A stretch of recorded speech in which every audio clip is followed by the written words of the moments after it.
सम्मानित मुल्क के मालिकों, मैं बौद्ध भिक्षु Sumit Ratan, chief justice of India Chandrachud साहब, आपको पूरा भारत देखता है। अभी कुछ दिनों पहले आपने सुप्रीम कोर्ट में लोकतंत्र के नायक बाबा साहब डॉक्टर अंबेडकर की प्रतिमा लगाकर विज्ञानवादी, तर्कवादी और सेकुलर भारत को पसंद करने वाले लोगों का दिल जीता था। बहुत थोड़े ही दिन हुए और आपने अपने घर पर सेकुलर भारत की हत्या कर दी। उन सभी लोगों का दिल तोड़ दिया जिनका आपने लोकतंत्र के मसीहा बाबा साहब डॉक्टर अंबेडकर का प्रतिमा लगा करके दिल जीता था। आज पूरा भारत जान गया है कि आप भाजपा सरकार के साथ खड़े हैं। उनके चाहे जितने बुरे कर्म हों, उनके द्वारा चाहे जितना लूटा जाए, आप एक शब्द नहीं बोलते हैं। ये पूरा भारत देख रहा है। हजारों लोग अरबों खरबों रुपया लेकर के विदेश भाग गए, एक शब्द नहीं आप बोले। मणिपुर जल गया, एक शब्द नहीं आप बोले। पूरे देश में हत्याएं हो रही हैं, अत्याचार हो रहा है, मुख्यमंत्री जेल में जा रहे हैं, एक शब्द आपने नहीं बोला, क्योंकि आपकी दोस्ती बहुत गहरी है। और ये दोस्ती आज की नहीं है, ये आरएसएस की शाखाओं में जो आपकी दोस्ती हुई थी, आज वो उजागर हो रही है।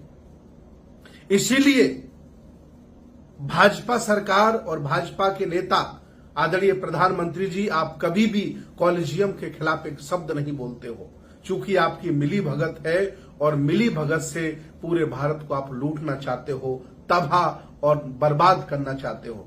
आज उन सभी लोगों को बहुत गहरा धक्का लगा जिनमें लोकतंत्र को एक अच्छे चीफ जस्टिस के मिलने की जो खुशी थी, वो खुशी गम में बदल गई। आपने घर पर प्रधानमंत्री को बुला करके पूजा की।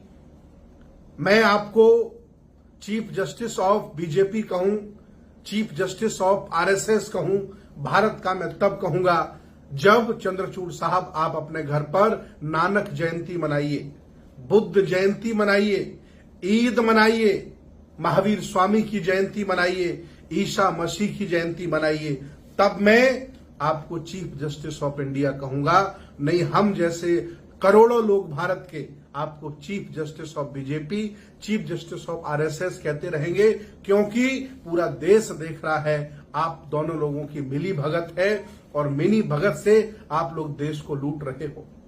और मैं आगाह करना चाहता हूं देश के सभी लोगों से कि ये लोग साल में एक अच्छा जजमेंट देकर आपका दिल जीत लेते हैं, फिर ये सत्ता की गुलामी करते हैं, चाटकारिता करते हैं।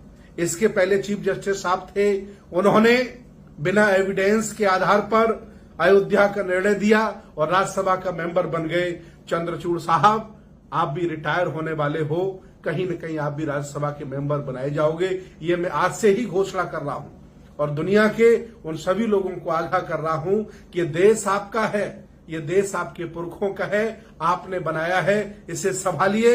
इन लोगों के भरोसे देश छोड़ना ठीक नहीं होगा।